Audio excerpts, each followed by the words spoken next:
Assalamualaikum warahmatullahi wabarakatuh. Perkenalkan, nama saya Muhammad Farid Julansyah, NPM 220103000002 dari Program Studi Ilmu Politik.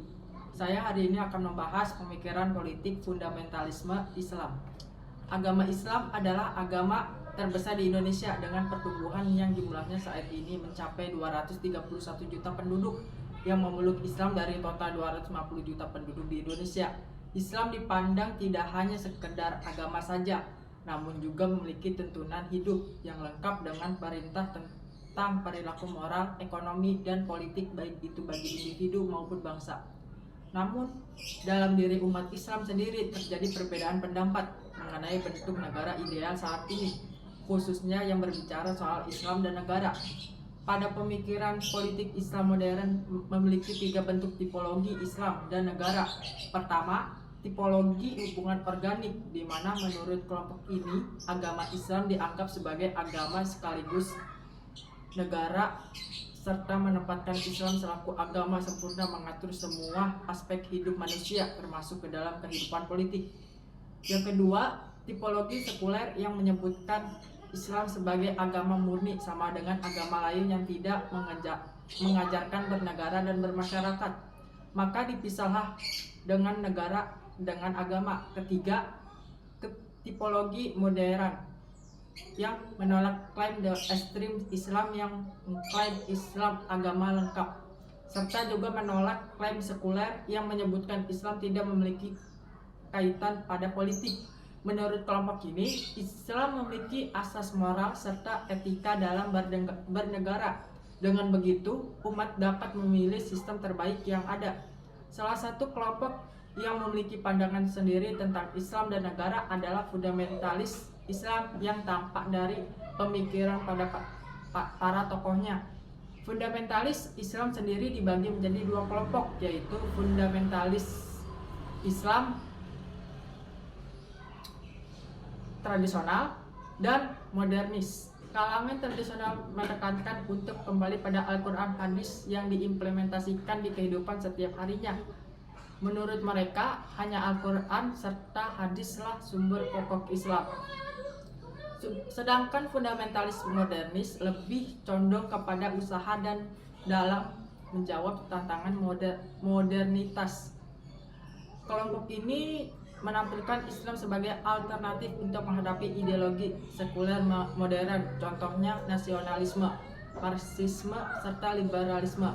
Tokoh-tokohnya yaitu Hasan al-Banna 1906 sampai 1949 Masehi, Taqiyuddin an-Nabhani 1914 sampai 1977 dan Abul A'la al-Maududi 1903 sampai 1979. Afrahah tahun 2018. Berdasarkan latar belakang yang telah diuraikan sebelumnya, maka dapat dirumuskan dalam rumusan masalah, yaitu yang pertama, bagaimana penjelasan fundamental Islam. Yang kedua, bagaimana sejarah fundamentalisme Islam. Dan yang ketiga, bagaimana fundamental Islam dalam kepercayaan. Pengertian fundamentalisme. Fundamentalisme Islam diartikan sebagai gerakan umat Muslim konservatif yang berniat mengembalikan nilai fundamental agama dan hidup mirip seperti gaya hidup Nabi Muhammad dan para sahabat Nabi. Kaum fundamentalis Islam menggunakan tafsiran harfiah dan orisionalis terhadap sumber-sumber primer Islam, Al-Quran dan Sunnah, untuk menyingkirkan apa yang mereka anggap pengaruh non-Islam yang merusak dari setiap bagian dari kehidupan mereka, dan memandang fundamentalisme Islam sebagai istilah ejekan yang dipakai oleh orang luar untuk kebangkitan Islam dan kegiatan Islamis. Istilah fundamentalisme secara historis berasal dari agama Kristen. Kata fundamentalisme berasal dari bahasa Latin, yaitu fundamentum, yang berarti dasar. Menurut Kamus Webster, terdapat 2 arti yang mengarah pada kata fundamentalisme, yaitu Pertama, gerakan Protestantisme pada abad ke-20 yang menekankan penafsiran pada Alkitab secara literal atau harfiah sebagai sesuatu yang mendasar bagi hidup dan pengajaran Kristen. Yang kedua, suatu gerakan atau sikap yang menekankan ketelitian dan ketaatan secara harfiah terhadap sejumlah prinsip-prinsip dasar.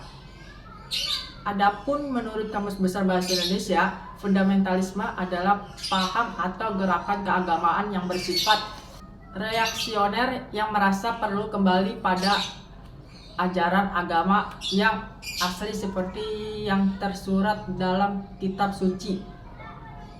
Istilah fundamentalisme pada awalnya lahir pada agama Kristen di Amerika Serikat oleh gerakan kaum reaksioner Kristen di Amerika Serikat pada tahun 1870 yang merasa terancam oleh ajaran-ajaran teologi liberal dan evolusi sehingga perlu kembali ke asas fundament Sadili 1989 halaman 1047.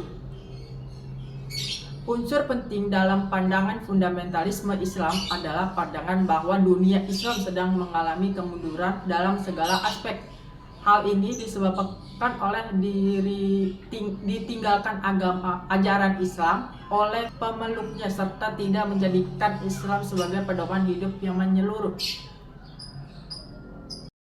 Kemunculan fundamentalisme Islam dalam sejarah Islam modern ini merupakan reaksi atas krisis modernitas, rusaknya akhlak masyarakat, dominasi Barat dari segala bidang, ketidakpastian relasi antara negara, agama, dan terjadinya deprivasi sosial akibat krisis ekonomi politik dan degradasi moral, serta negara yang dianggap tidak berhasil untuk menyatukan dan mensejahterakan masyarakat. Munculnya fundamentalisme Islam juga tidak terlepas dari krisis sosial politik umat Islam setelah jatuhnya kekuasaan Khilafah Turki Utsmani pada tahun 1920-an. Sejak era modern, fundamentalisme Islam menjadi isu politik yang hangat dibicarakan, khususnya di Barat. Hadirnya Ibnu Taimiyah menyebutkan bahwa fundamentalisme merupakan gerakan pembaru sebagai upaya melawan praktik-praktik di luar Islam yang masuk ke dalam Islam. Ia juga mengajak umat Islam untuk berpegang lagi pada Al-Quran, hadis, menolak taklid, memperbolehkan lagi ijtihad. Dari pandangannya ini, banyak yang menyebutkan bahwa ia adalah bapak fundamentalisme Islam. Mengecam praktik-praktik bid'ah dan syirik yang berkembang, gagasan Ibnu Taimiyah inilah yang kemudian menjadi ruh gerakan Wahabi di Arab, Salahuddin dan Hidayat tahun 2000. Dari sinilah kemudian kelompok fundamentalis menawarkan Islam sebagai alternatif yang menganggap bahwa Islam adalah ajaran yang mencakup seluruh aspek kehidupan dan memberikan solusi terhadap segala permasalahan. Dari masalah tersebut dapat diselesaikan dengan hadirkan negara berdasarkan pada Islam. Pandangan para pemikir fundamentalis Islam mengenai bagaimana konsep negara ideal bisa terlihat pada pandangan tiga tokoh utamanya, yaitu Abul Ala Maududi, Hasan al-Banna, dan Taqiyuddin an-Nabhani. Menurut tokoh-tokoh tersebut, syariat Islam memiliki peranan utama dalam negara dengan kedaulatan berada di tangan Tuhan, bukan masyarakat. Mereka juga berpandangan Islam dan politik tidak dapat dipisahkan dan tidak boleh dipisahkan.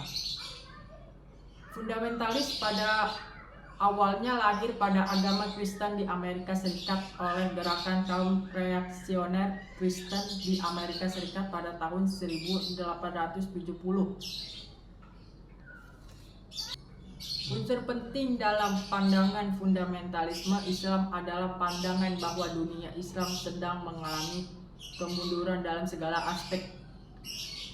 Hal ini disebabkan oleh ditinggalkannya ajaran Islam oleh pemeluknya serta tidak menjadikan Islam sebagai pedoman hidup yang menyeluruh. Sejak era modern, fundamentalisme Islam menjadi isu politik yang hangat dibicarakan, khususnya di Barat. Hadirnya Ibnu Taimiyah menyebutkan bahwa fundamentalisme merupakan gerakan pembaharu sebagai upaya melawan praktik-praktik di luar Islam yang masuk ke dalam Islam. Sejarah fundamental Islam. Muncullah fundamentalisme juga sebagai reaksi atas westernisasi pada umat Islam, khususnya negara-negara Islam yang mendapatkan kemerdekaan pasca Perang Dunia II. Pada awal perjuangan kemerdekaan, Islam dijadikan sebagai simbol perlawanan, tetapi sesudah merdeka dicapai, secara perlahan umat Islam disingkirkan dan institusi Barat didatangkan dan dianggap akan memberikan kemajuan. Dari sinilah kemudian kelompok fundamentalis menawarkan Islam sebagai alternatif yang menganggap bahwa Islam adalah ajaran yang mencakup seluruh aspek kehidupan dan memberikan solusi terhadap segala permasalahan. Fundamentalisme Islam di Indonesia. Fundamentalisme Islam di Indonesia diasumsikan bahwa mereka adalah para reformis dalam bidang teologi dan menolak mazhab. Dorongan untuk meletakkan syariah atau hukum ilahi di atas hukum buatan manusia sangat kuat di Indonesia.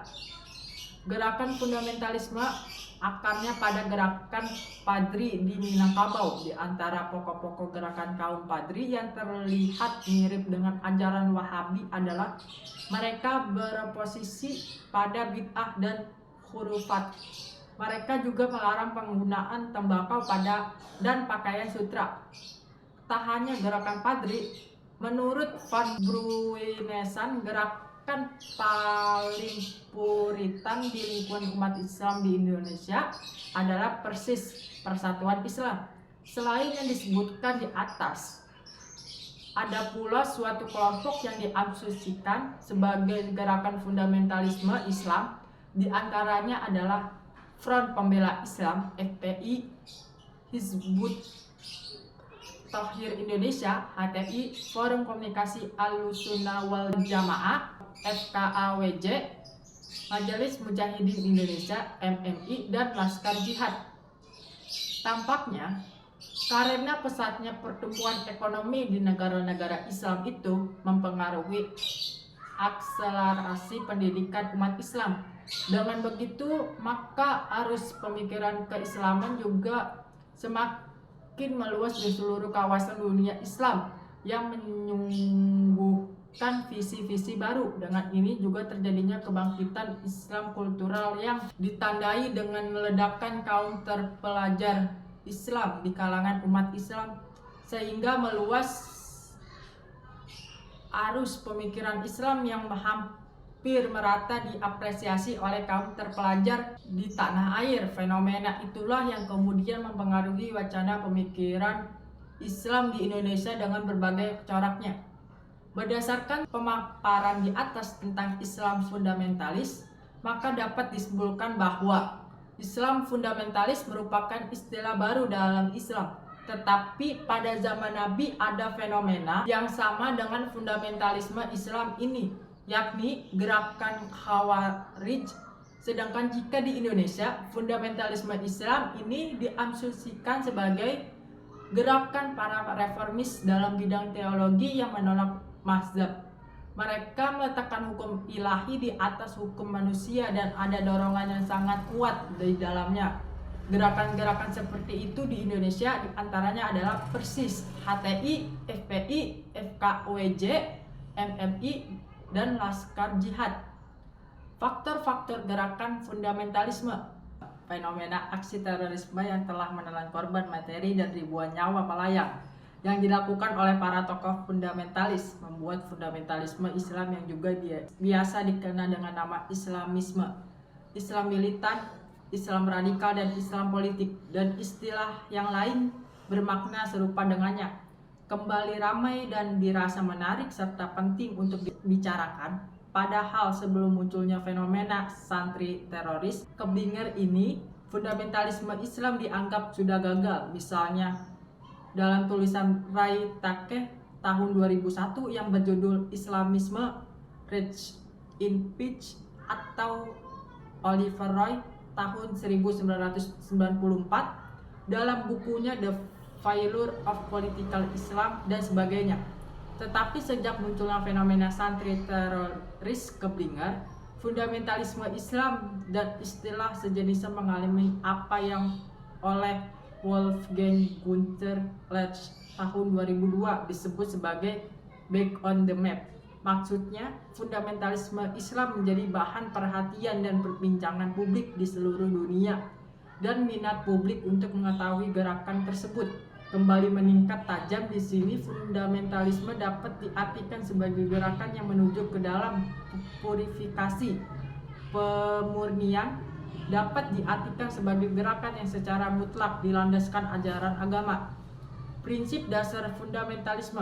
Karakteristik fundamentalisme adalah skripturalisme, yakni keyakinan harfiah terhadap kitab suci yang merupakan firman Tuhan yang dianggap tanpa kesalahan. Dengan keyakinan itu dikembangkan gagasan dasar bahwa suatu agama tertentu dipegang kokoh dalam bentuk literal dan bulat, tanpa kompromi, pelunakan, reinterpretasi, dan pengurangan. Demikianlah apa yang telah dipaparkan oleh Hamim Az-Zumardi Azra mengklarifikasikan prinsip dasar dari fundamentalisme menjadi 4 ragam prinsip dasar. Yang pertama, oporsionalisme atau paham perlawanan. Fundamentalisme dalam agama manapun mengambil bentuk perlawanan yang bukan nyata seiring bersifat radikal terhadap ancaman yang dipandang akan membahayakan eksistensi agama, baik yang berbentuk modernitas, sekularisasi, maupun tata nilai barat. Ancaman atau tolak ukur untuk menilai tingkat ancaman itu tentu saja adalah kitab suci, yang dalam fundamentalisme Islam ada Al-Quran, dan pada batas-batas tertentu juga hadis Nabi. Yang kedua, penolakan terhadap hermeneutika. Kaum fundamentalis menolak sikap kritik terhadap teks Al-Quran harus dipahami secara literal sebagainya bunyinya, karena nalar dipandang tidak maupun memberikan interpretasi yang tepat terhadap teks. Meski bagian-bagian tertentu dari teks kitab suci boleh jadi kelihatan bertentangan satu sama lain, nalar tidak dibenarkan melakukan semacam kompromi dan menginterpretasikan ayat-ayat tersebut. Yang ketiga, penolakan terhadap pluralisme dan relativisme. Bagi kaum fundamentalis, pluralisme merupakan pemahaman yang keliru terhadap teks kitab suci. Yang keempat, penolakan terhadap perkembangan historis dan sosiologis. Kaum fundamentalis berpegangan bahwa perkembangan historis dan sosiologis telah membawa manusia semakin jauh dari doktrin literal kitab suci.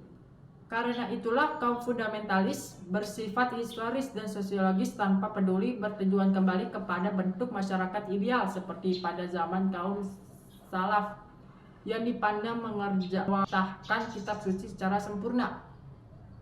Dalam bahasa Abid Al-Jabiri mengatakan, ketika upaya kebebasan ijtihad dibekukan dan diklaim kebenaran telah final dipetakan, saat itulah fundamentalisme lahir dengan keperkasaan yang dipaksakan.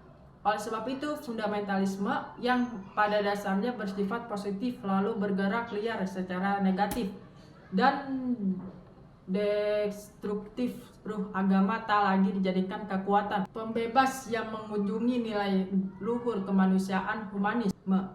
Dalam porsi yang pantas baliknya, ia justru jadikan kekuatan penebas yang menenggal paham dan pemikiran yang berbeda dan tak selaras.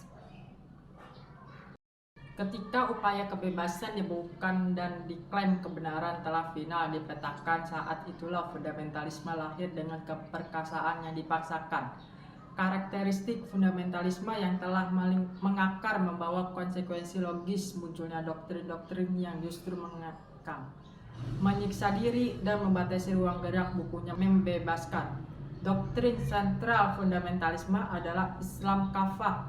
Dalam doktrin ini, Islam tidak hanya diajarkan sebagai sistem agama, tetapi sebagai sistem yang secara total mencakup seluruh aspek kehidupan manusia. Fundamentalisme merupakan gejala tiap agama dan kepercayaan untuk memprestasikan pemberontakan terhadap modernitas seperti yang dikatakan oleh Karen Armstrong. Kesimpulannya, fundamental sebagai pengetahuan atau doktrinan sebagai sikap penganut agama yang hanya menekankan aspek ketaatan secara harfiah atas sejumlah prinsip keagamaan yang dianggap mendasar. Dilihat dari perkembangannya, fundamentalisme dibagi menjadi dua macam, yaitu fundamentalis yang sifatnya positif dan fundamentalisme yang sifatnya negatif. Fundamentalisme positif yaitu fundamentalisme yang menjadikan teks dan tradisi keagamaan sebagai sumber moral dan etika kemaslahatan publik. Sedangkan fundamentalisme negatif yaitu fundamentalisme yang menjadikan teks dan tradisi sebagai sumber dan justifikasi atas kekerasan. Sekian dari saya. Wassalamualaikum warahmatullahi wabarakatuh.